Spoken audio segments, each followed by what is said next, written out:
Welcome back, ladies and gentlemen. Today I have a special treat for you guys. We're going to be doing another top 5 list, and today we're going to be looking at 5 players that are guaranteed to have a breakout year going into the next NBA season.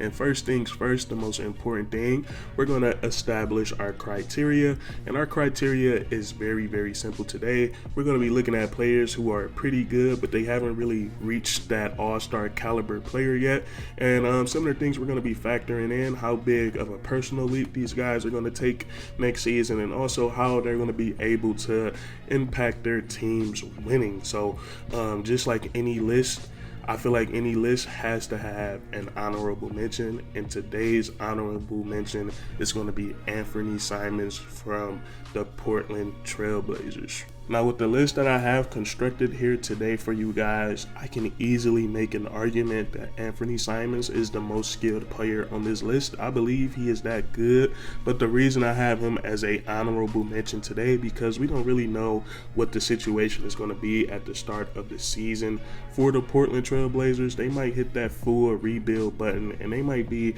at the bottom of the standings of the Western Conference going into next season. But nonetheless, Anthony Simons, he is a dog, and I expect him to take a very big leap next season. And I think he's one of the most slept on players in the NBA. And I don't really think it's nobody's fault but the media's. We look at the Portland Trailblazers, they are considered to be a small market NBA team, and then also they have their own mega star in Damian Lillard. So the little attention that the team does get, it all gets sucked up by Damian Lillard, and that is a pause right there. I definitely could have worded that differently, but nonetheless, Anthony Simons, he is a really good basketball player, and he really reminds me of CJ McCollum and Damian Lillard. It's like those two guys had a baby. He has the craftiness and the shiftiness and the ability to get to any spot on the court, just like CJ McCollum. And then also what I see in him from Dame is his ability to shoot the ball. He can pull up from deep, and he also has one of the prettiest jump shots in all of the NBA. You look at him last season, he takes a lot of threes, and he shot 37% from the three-point line. And then to add the cherry on top to those two things, he is supremely athletic. So he is very fun. He is very fun to watch. If you guys don't know too much about Anthony Simons, I definitely think you should look at some of his highlights. We look at him in the 2021-2022 NBA season, he averaged 17 points per game, and then last season, the 2022-2023 NBA season, he went all the way up to 21 points per game. I think if Damian Lillard ends up getting the trade that he wants, Anthony Simons can average anywhere between 25 to 28 points per game. I think he's that good. Coming in at number 5 on our list, I have Franz Wagner from the Orlando Magic. I think he's going to have a breakout season going into the next NBA year, and I think last season kind of established that. And it was one of those years for Orlando Magic. They're in the middle of their rebuild. They already got a bunch of lottery pieces. They have Cole Anthony, they have Jalen Suggs, they have Wagner, and they also have Paolo Banchero. So I think last season was kind of like one of those years where you have to figure out the hierarchy of the team, and I think the Orlando Magic were able to do that. Obviously, Paolo Banchero, he's gonna be the guy going forward, but I think Franz Wagner, he's definitely established himself as that number 2 option, or maybe it can even be a 1A, 1B type of thing. We look at him, he's only been in the NBA for 2 years, so we haven't really seen high volume from him yet as far as minutes. His rookie year, he played 30 minutes per game, and his sophomore year, he played 32 minutes per game. So going into his 3rd year, seeing the up and downs of the NBA, getting used to the schedule,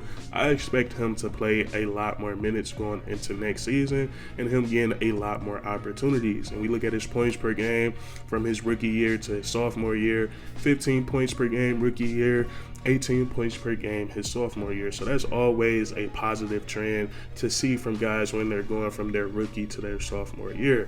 But other than that, He has a really, really good game. He's one of those guys in the NBA that has tremendous size, but he has guard-like skills. He can put the basketball on the floor. And if you watch this guy play, he's really one of the best drivers of the basketball in the league. He does a great job of getting downhill and finishing around the rim. His three-point game is continuing to get better. He's a very underrated playmaker, and also he has the in-between game. So I'm a huge fan of Franz Wagner. He's really fun to watch alongside Paolo Banchero and Wendell Carter Jr. So going into next season with the Orlando Magic, those guys continuing to develop, I think he's going to get a lot more easier looks. I just wish this team had a few more shooters and a little bit more of a veteran presence on this team, and I think he could have an even bigger season. But a guy to keep your eye on next year is definitely Franz Wagner on the Orlando Magic. And moving to number 4 on our list, we're going to stay in that 2021 NBA draft class, which was very loaded, by the way. And we're going to look at the guard from the Oklahoma City Thunder, not Shai Gilgeous-Alexander, but Josh Giddey. And one of the reasons that I'm big on Josh Giddey having a breakout season next year is that the Oklahoma City Thunder, I feel like with the way that their players are developing, the guys that they're bringing in, I think they're going to be a lot better on both the offensive and the defensive side of the ball. And I think that's going to make life a lot easier for Josh Giddey. And I think he has such a big leap from his rookie year to his sophomore year. A few things that he really improved on. Number one is scoring the basketball. His rookie year, he averaged 12.5 points per game. Sophomore year, he was able to raise that up to 16 points per game, 16.5 points per game. So around four more points better than his rookie season. And then one thing that was talked about him on draft night was his ability to shoot the three-point shot. That was another thing that he was able to improve on his sophomore year. We look at his rookie season, he shot 26% from the three-point line. His sophomore year, he was able to raise it to 32%. So all the right things are trending up for Josh Giddey, and he's an all-around basketball player. In the 2022-2023 NBA year, Josh Giddey, he put up 16 points per game to go along with 7 assists and around 8 rebounds per game. So Josh Giddey, he's very fun to watch with the basketball in his hands. He's a very flashy playmaker. He's one of those guys that sees the floor very well, and he's a dangerous playmaker because he has the ability to rebound the basketball. So when he does get a rebound, he can push the basketball or he can throw it ahead and make a great outlet pass. So I'm pretty sure those guys have fun playing with him. And he's not supremely athletic, and we just talked about his three-point shot not being up to par, but he is a crafty basketball player, so he knows how to get to certain spots where he's comfortable to score the basketball. So I think with the Oklahoma City Thunder, with all these offensive weapons that they have, getting Chet Holmgren to help them protect the paint, I think Josh Giddey, I think his job is going to get a lot easier going into next season. We are down to our final 3 candidates. Coming in at number 3 on our list, we have Tyrese Maxey from the Philadelphia 76ers. And from an individual standpoint, I think he's in a perfect situation because James Harden has made it very, very clear that he does not want to play for Daryl Morey and the Philadelphia 76ers. And that means that Tyrese Maxey, he's going to get much more responsibility, much more touches, and much more opportunities, and I think he's well deserving of them because whenever the basketball is in his hands, something impactful always happens. And just like the other guys we talked about on this list, Tyrese Maxey, since he's coming to the NBA, he's continued to trend in a positive fashion. Every single year, he's improving multiple facets of his game. And what's really stood out to me is the three-point shooting. You look at his draft profile, that's one thing that they were criticizing him about was his inconsistency from the three-point line. And we look at him from his rookie year. He's been in the league for 3 years now. Rookie season, 30% from the three-point line. Sophomore year, took it all the way to 40%. And then the most recent year, the 2022-2023 NBA season, he shot 43% from the three-point line. So now he's a player that opposing defender would not dare to leave him open from the three-point line. And that just shows you how much he really works on his game and how much he's in the gym. And then other than that, he can do literally everything else on the offensive side of the ball. He has a great handle. He has supreme athleticism. He's probably faster than about 90-95% of the players in the NBA. He uses that speed to put constant pressure on the defense, getting all the way to the rim, and then he has great control over his body. He knows how to stop on the dime, pull up in the mid-range, or pull up to get a little floater off, and then he's a great finisher around the rim. So Tyrese Maxey, he's very explosive on the offensive side of the ball, and then also he's a willing perimeter defender. So I think Tyrese Maxey, he's definitely going to crack the all-star team going into next season. If James Harden is on his way out of Philly, I can see him averaging anywhere between 23 to 27 points per game. I think he's that big time. We are down to our last two guys, and my deepest apologies if you guys can hear that lawnmower out there. But coming in at number 2 on our list, I have Jalen Green from the Houston Rockets. And there's one simple reason why I'm so big on him taking a huge leap next season. I feel like the Houston Rockets did a great job this offseason of pitting quality pieces around their franchise player. One problem that the Houston Rockets has had Jalen Green's first 2 years in the NBA, just not having a pure playmaker or a pure point guard out on the court with him. They tried to fit KPJ into that role, who did a decent job at times, but it just wasn't natural to him. We all know at heart Kevin Porter Jr., he's a score-first type of player.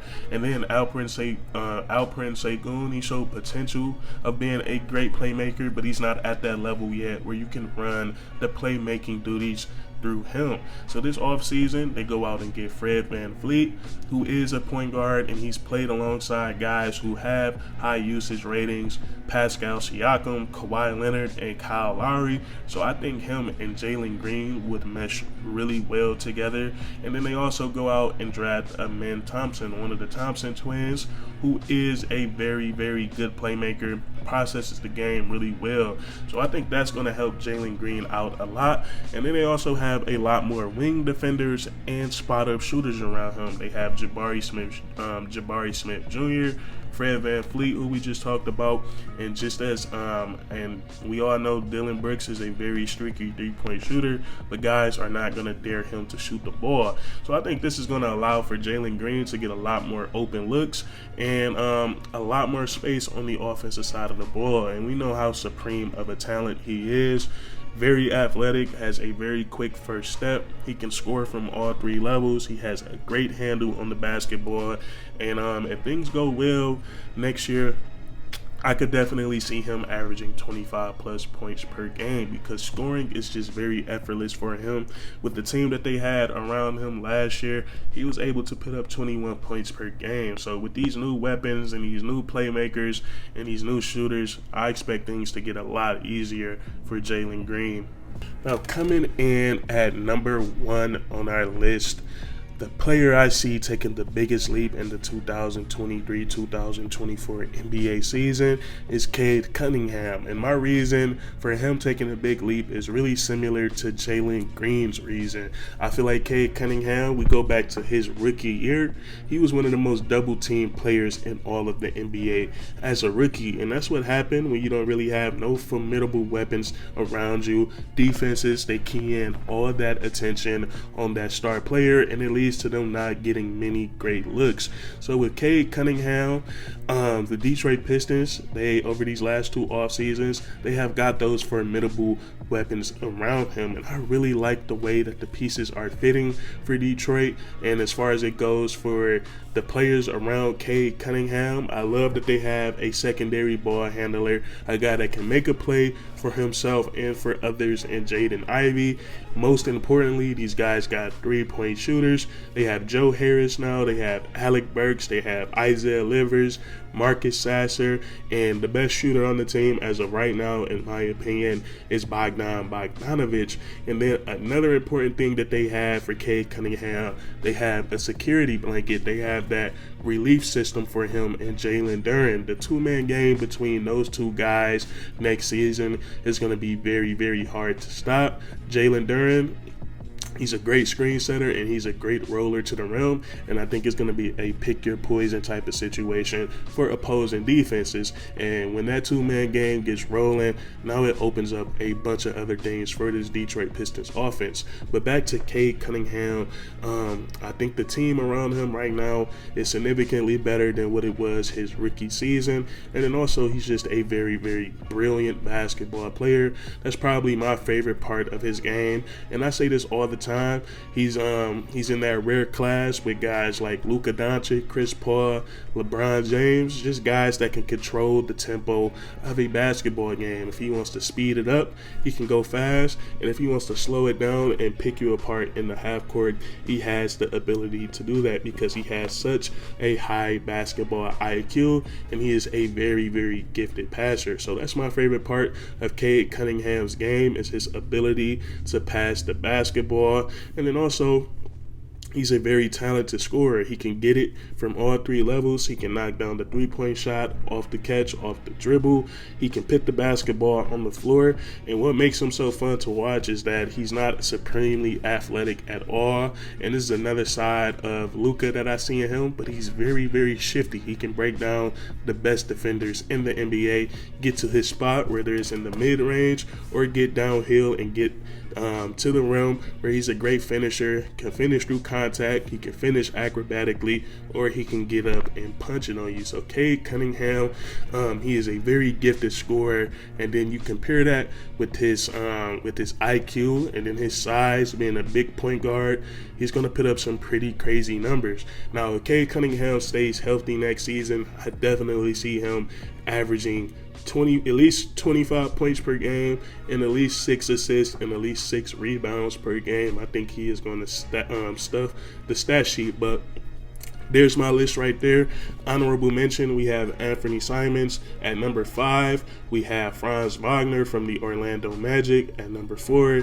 Josh Giddey. Number 3, Tyrese Maxey. Number 2, Jalen Green. And number 1, Cade Cunningham. If you guys enjoyed this list, please leave a like. If you disagree, let me know in the comment section where I went wrong and how you would change this list up. And then subscribe for more weekly content. We do this all the time, man. And that's curtains.